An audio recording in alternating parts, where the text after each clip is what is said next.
자, 그래서 이 영상에서는 아까 말씀드렸듯이 이렇게 3차원상 이제 월드 공간 중심에 지금 놓여 있는 이 큐브를 이렇게 회전시켜 보는, 뱅글뱅글뱅글 돌아가도록 한번 만들어 볼 거예요. 그리고 여러분들이 헷갈리시면 안 되는 게, 지금 상황은 카메라를 이렇게 움직이는 것만 가능한 겁니다. 자, 여기 있는 요 피치, 디스턴스는 우리가 카메라의 위치를 바꾸기 위한, 그리고 자세를 바꾸기 위한 슬라이더였습니다. 그래서 내가 이렇게 카메라를 돌렸을 때에는 이 세상에 나와 큐브밖에 없기 때문에 내가 돌아간 건지 큐브가 돌아간 건지 알 수는 없지만, 우리가 수학적으로 봤을 때는 얘는 지금 카메라가 돌아간 상황이고요. 큐브는 돌린 게 아닙니다. 큐브는 그냥 월드 공간에 딱 고정되어 있는 거예요. 그거랑 다르게 이제 큐브를 돌려보는 그런 작업을 이제 이 모델 매트릭스를 사용을 해서 하는 것을 한번 진행을 해 보도록 하겠습니다. 그래서 사실은 뭐 크게 별건 없고요. 우리가 기존에 좀, 그쵸, 오프셋 사용을 해서 물체를 움직였던 거랑 비슷하긴 합니다. 그래서 여기다가 로테이션 앵글이라는 변수를 하나 만들어 줄게요. 그래서 얘 값을 기반으로 이 큐브를 돌릴 겁니다. 그래서 이 드로우씬이라는 걸 호출할 때마다 우리가 로테이션 앵글을 0.1도만큼 증가시켜 줄 건데, 우리가 라디안 기반으로 계산을 하기 때문에 이렇게 라디안으로 바꿔주도록 하겠습니다. 0.1도지만 이제 라디안으로 바꿔서 진행을 하도록 할 거고요. 그 다음에 우리가 그러면은 요 회전 각도에 맞춰서 이 모델 매트릭스를 꾸며줘야 됩니다. 자, 그거를 요 GL 매트릭스를 사용을 해서는 어떻게 하냐면요. 먼저 이렇게 아이덴티티 매트릭스를 만들어 준 다음에, 사실은 뭐 지난 시간에 충분히 좀 설명을 드리긴 했습니다. 이렇게 하지 말고요. 우리가 from y 로테이션이라는 메소드를 사용을 할 거예요. 그래서 여기다가 첫 번째 인자로 모델 매트릭스, 두 번째 인자로 로테이션 앵글을 넣어 줄 겁니다. GL 매트릭스 다시 한번 켜서 보자면, 이 함수 간단하게 한 번만 찾아볼게요. 도큐멘테이션으로 들어가서 mat4에 from y 로테이션을 보면은 이렇게 되어 있습니다. 자, 역시나 마찬가지로 첫 번째 인자에다가 우리가 값을 쓸 그 변수, 그 맷4 변수를 넣어줘야 되고요. 몇 도 회전인지를 라디안 값으로 넣어줘야 된다라는 것들이 잘 적혀 있습니다. 중간중간 확인을 해보세요. 좋습니다. 그러면 이렇게 하게 되면은 이제 이 아이덴티티 모델 매트릭스가 이 함수를 통해서 값이 쓰여졌기 때문에 회전, 그쵸, Y 방향 회전 행렬로 바뀌게 됐고요. 우리가 그 Y 방향 회전 행렬을 이제 저 쉐이딩을 할 때, 그러니까 쉐이더 코드의 유니폼으로 모델 매트릭스를 넘겨줘 보겠습니다. 자, 이렇게 하고 저장을 해보면은 지금 이렇게 가만히 있는 걸 보실 수 있어요. 자, 그런데 우리가 뭐 얘가 돌아가도록 했는데 왜 가만히 있냐라고 하면은, 여러분들 감이 오시나요? 지금 이 드로우씬이라는 함수는 프로그램이 실행되고 한 번밖에 호출이 안 됐습니다. 내가 얘를 돌아가게 하고 싶으면 드로우씬을 계속 호출해야 되겠죠. 근데 지금 드로우씬을 계속 호출할 방법은, 예를 들자면 이 슬라이더를 바꾸는 방법밖에는 없습니다. 그래서 내가 이 디스턴스 값을 막 바꾸다 보면 이 모델이 이렇게 조금씩 돌아가는 걸 보실 수 있어요. 그래서 내가 디스턴스 값을 바꿀 때마다 이 드로우씬이 호출돼 가지고 이 큐브가 조금씩 돌아가고 있는 겁니다. 상황이 좀 이해가 되시죠? 뭐 요거는 그냥 프로그램의 실행 흐름과 관련된 거니까 뭐 이해를 하실 수 있을 거예요. 자, 그래서 이제 우리가 앞으로는 렌더링을 어떤 식으로 할 거냐면요. 자, 지금 보세요. 내가 이 페이지를 F5 또는 뭐 처음에 페이지를 열었다고 하면은 한 번 드로우씬이 호출이 되고 더 이상 그리고 있지 않은 상태입니다. 얘는 그냥 고정된 이미지예요. 근데 지금처럼 이 큐브가 계속 돌아가고 있는 걸 사용자한테 보여주고 싶으면 이 드로우씬 함수가 계속 호출이 돼야지 되겠죠. 그럴 때 우리가 표준적으로 웹GL에서는 어떤 방식을 활용을 하냐면, 저 웹GL이라고 하면 아니고요. 그러니까 웹의 기본적인, 그러니까 표준적인 스펙에 있는 리퀘스트 애니메이션 프레임이라는 함수를 사용을 할 거예요. 자, 이 리퀘스트 애니메이션 프레임이라는 거는 뭐냐면 그냥 60초에 한 번씩 이 함수를 60초에 한 번씩, 그것도 정확한 데피니션은 한번 구글 검색을 해봅시다. 네, 리퀘스트 애니메이션 프레임, 얘도 요 표준 문서에 적혀 있습니다. 그래서 뭐 실행하길 원하는 애니메이션 알리고 뭐 다음 전에 업데이트할 함수를 뭐 호출하도록 요청한다. 뭐 자세한 내용은 여기 잘 적혀 있습니다. 그래서 사실은 우리가 뭔가 새로 그려야 될 때마다 그러니까 콜백을 등록을 해주는 이제 그런 기능을 하는 함수인데요. 결론적으로는 뭐냐면요. 이 리퀘스트 애니메이션 프레임이라는 걸 이 들어오신 함수 제일 마지막에도 한 번 더 적어주시면 됩니다.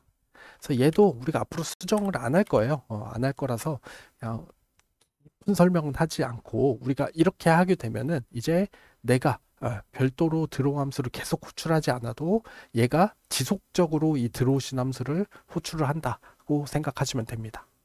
이해가 되시죠? 그래서 사실은 프로그램이 실행될 때 한 번 이렇게 들어오신 호출하고 들어오신이 끝날 때 다시 한번 들어오신을 호출하고 뭐 이런 개념이라고 보시면 됩니다.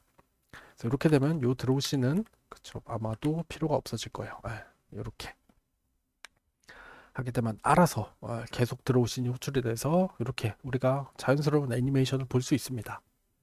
그래서 이 부분은 사실 뭐 웹 개발 관련된 부분이니까 중요한 부분은 아니고 더 중요한 부분은 이 모델 매트릭스를 우리가 구성해서 얘를 돌리는 기능을 이런 식으로 할 수 있다라는 거 보시면 될 것 같고요. 그래서 얘는 지금 이 큐브가 그냥 월드 공간 중심에서 돌아가고 있는 거고요. 돌아가고 있는 거고 내가 여전히 카메라의 위치를 이동하는 것도 요하고 피치를 가지고 할 수 있습니다. 그래서 얘가 돌아가는 건 돌아가는 거고 내가 카메라 위치 바꾸는 거는 그거랑 별도로 할 수가 있어요. 피치도 바꿀 수 있고 디스턴스도 바꿀 수 있는데 자 하나 더 수정해야 될 사항이 보이죠. 제가 얘를 하니까 큐브가 미친 듯이 돌아가고 있습니다. 0.1도씩 돌아가는 게 아니라 막 돌아가고 있거든요. 왜 그런지 이해가 되시나요? 이런 부분을 빨리 캐치하실 수 있으면 이제 조금 프로그래밍 경험이 많으시고 좀 센스가 있는 분이라고 생각이 됩니다. 자, 아까 그쵸? 우리가 이제는 무조건 어차피 들어오신 함수가 계속 호출이 될 거예요. 그러니까 우리가 슬라이드를 바꿀 때마다 장면을 다시 그려라 라는 것을 호출할 필요가 없습니다. 어차피 때가 되면 새로운 값으로 장면을 새로 그릴 거기 때문에 카메라의 업데이트까지만 해주면 되지 새로 그리는 건 해줄 필요가 없어요. 우리가 얘를 새로 그리라는 명령을 중복해서 내려주게 되면은 로테이션 앵글이 마구마구 증가하게 돼서 이런 현상이 나타나는 겁니다. 그래서 이렇게 수정을 해주게 되면은 얘는 돌아가고요. 내가 요 피치 앵글을 바꾸는 것과 상관없이 그냥 얘는 일정한 속도로 회전하게 되는 이런 장면을 만들어낼 수 있습니다. 자, 참고로 제가 생각해 보니까 이거를 설명을 할 때 약간 좀 오해가 있을 수 있게 설명을 해드린 것 같아서 하나만 더 나가서 설명을 해보도록 할게요. 자, 예를 들자면 우리가 여기다 맷4 하고요. 뭐 트랜슬레이트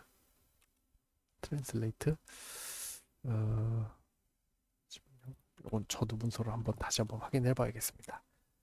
지오메트릭스 문서로 가서 트랜슬레이트 아웃 QV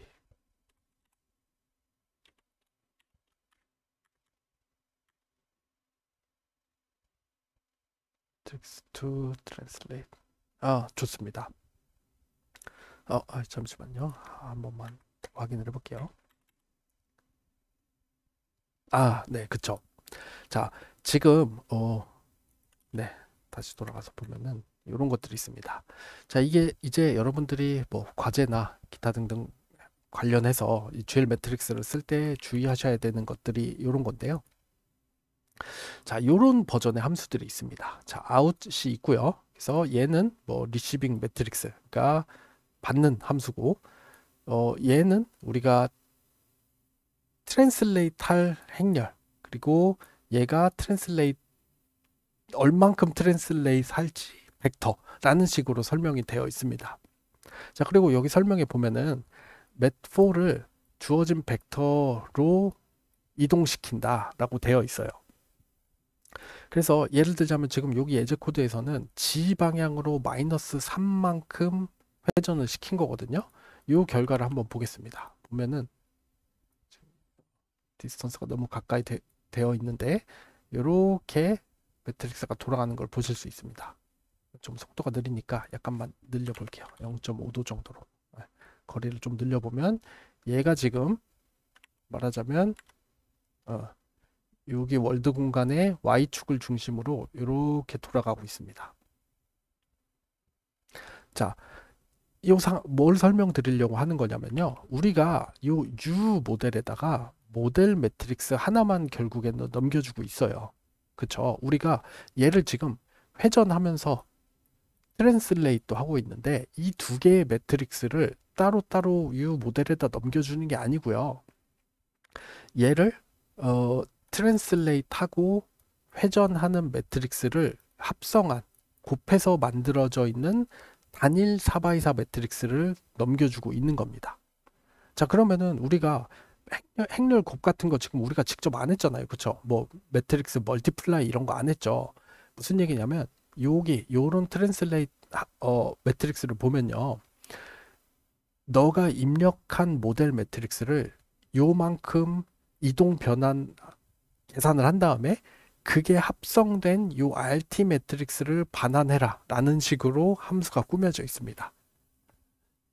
이해가 되시나요? 그러니까 얘는 지금 요 모델 매트릭스를 Y축 회전을 하는 매트릭스로 바꾸는 연산이라고 보시면 되고요. 요런 것들, 요렇게 인자를 2개 받는 애들은 원래 요렇게 되어 있는 애에다가 얘를 곱한 거를 반환하라는 함수라고 보시면 됩니다. 이해가 되시죠? 뭐 왜 이렇게 돼 있냐? 복잡한데 사실은 당연하지만 이 모델 매트릭스 같은 경우에는 우리가 합성해서 연산을 하는 게 많이 사용되니까 이런 함수를 만들어 둔 거다라고 보시면 됩니다. 네, 그래서 이렇게 어떤 함수들은 인자로 이렇게 막 매트릭스 2개를 받게 되어 있는데 그거는 합성 연산을 하게 되어 있는 API다. 그런 메소드다라고 이해를 하시면 좋을 것 같습니다. 네, 뭐 자꾸 설명이 좀 길어지는데 이게 헷갈리시는 분들이 많아가지고 뭐 여러 가지 여기 버전이 있긴 하거든요. 뭐 로테이션, 트랜슬레이션 저런 걸 한 번에 할 수 있는 함수도 있고요.